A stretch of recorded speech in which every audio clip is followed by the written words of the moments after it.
Welcome to Rise and Shine Daily Business Tech Boost with me, Charly Leetham.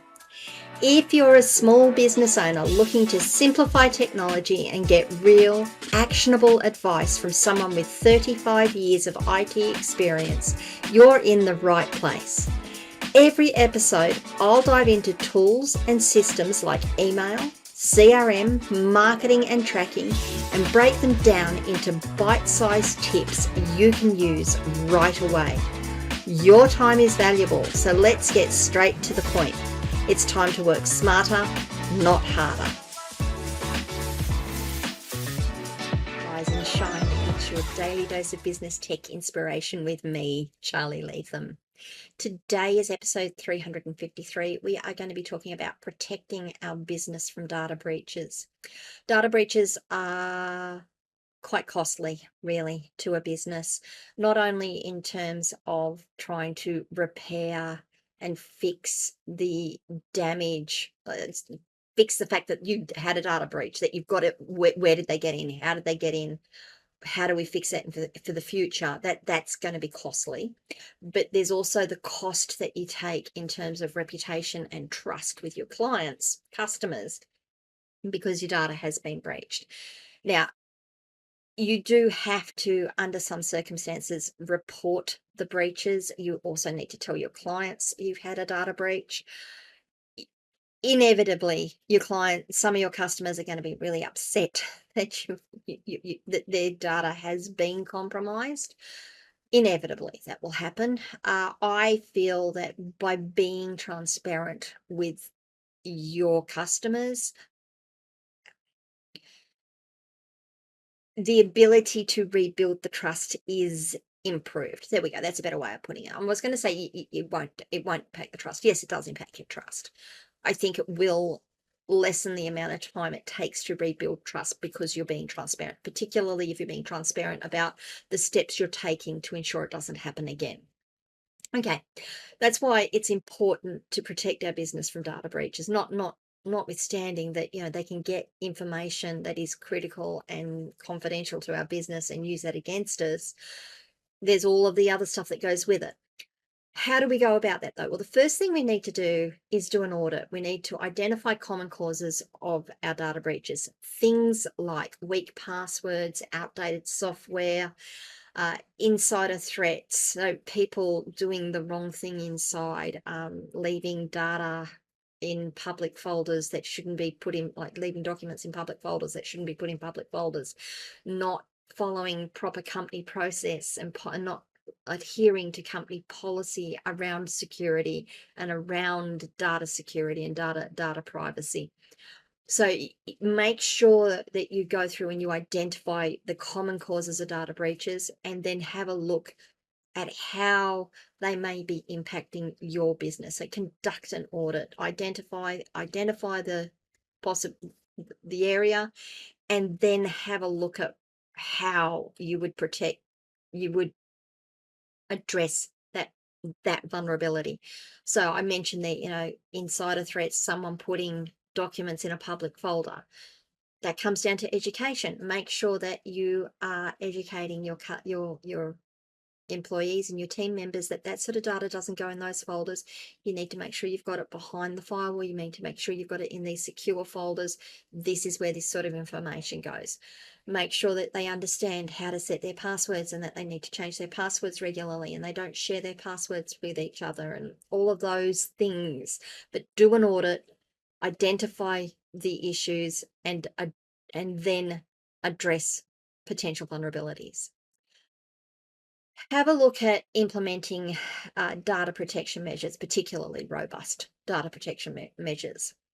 Encryption, multi-factor authentication, access controls. Make sure you know what data needs to have what type of data protection on it. If it's public information, it can sit in public folders. It can be accessible by the public. That's not going to be an issue. If it's your financial reports, you don't necessarily want everyone having access to those reports. They need to sit in a certain folder somewhere. Only certain people need to have access to it.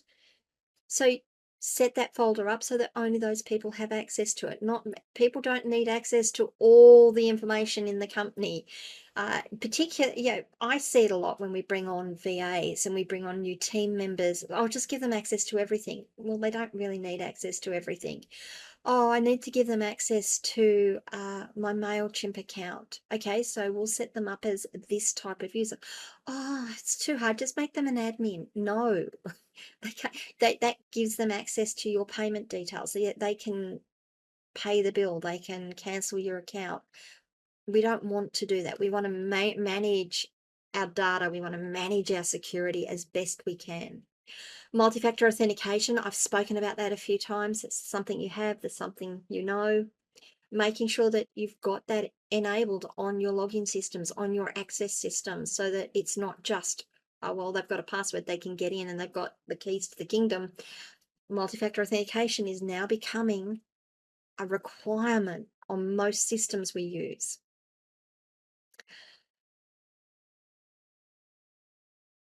Those are the things that you can do to understand your risk and to mitigate your risk. Now, you notice I talk a lot about mitigating risk. I don't talk about removing risk. I don't talk about eliminating risk. It's about risk management. I spoke about that yesterday in yesterday's podcast, but it's about mitigating the risk, making sure that you reduce your risk to an acceptable level. You're never ever going to remove 100% of the risk. There's always going to be something that will never happen. That's normally what I hear. That will never happen, and then all of a sudden it happens. Like that's a once in 100-year thing. It is. It might absolutely be, but you've got to mitigate your risk down to it's a once in 100-year thing. So it wasn't. It has a low impact on the business. That's a manageable level of risk, for example. I've spoken about those two things. The point is that even if you mitigate your risk down, something is going to go wrong at some point, somewhere along the line. We're doing business in the tech world, in the IT, in the digital age. Something is going to go wrong somewhere along the lines. It is likely you will experience a breach of some data at some point. When that happens, you need to have a data breach response plan. You need to understand, and the data breach response plan has that threat and risk assessment I spoke about embedded in it. You know what damage can occur if this type of breach happens. You then need to go back in and reassess that and say, well, what was the real damage caused by this breach? What happened? Who was affected? How bad was it really? Did they get credit card details? Did they get dates of births? Did they happen to get driver's license numbers from the local government website, necessitating a reissue of driver's licenses because all those numbers are now out there in the wild? What is the damage that this breach creates for you? What is the damage? How do we manage that damage? How do we address it? How do we notify our customers? How do we notify the authorities if we need to notify the authorities? Do we need to get the police involved? Do we need to bring in an external consultant to help us go through and isolate things and clean things up? What is the plan? When you have a data breach, what is your plan? What are the steps you're going to take to do all of these things and identify all of these things and then act on them? Don't just say, well, we've had a data breach. Oh, well. Be sensible, be responsible, and be transparent with your customers about it. It will go a long way to keeping that trust with them. I can't talk about trust a lot, right?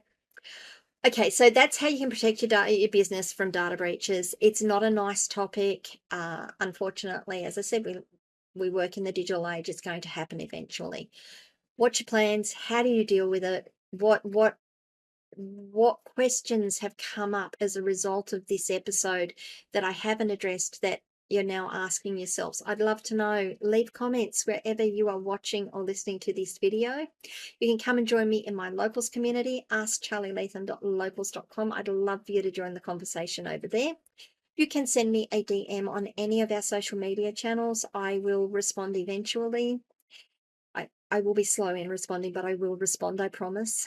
Apart from that, guys, could you remember, please, to like this video, subscribe to the channel, ring the notification bell if you haven't already.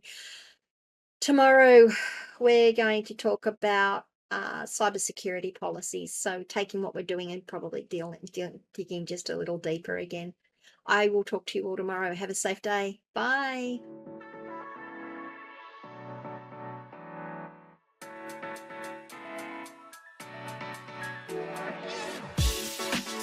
Hey there, thanks so much for tuning in to Rise and Shine, your daily business tech boost.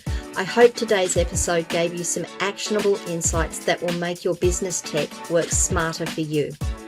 If you found value, be sure to subscribe, leave a review, and share it with other small business owners who could use a daily boost.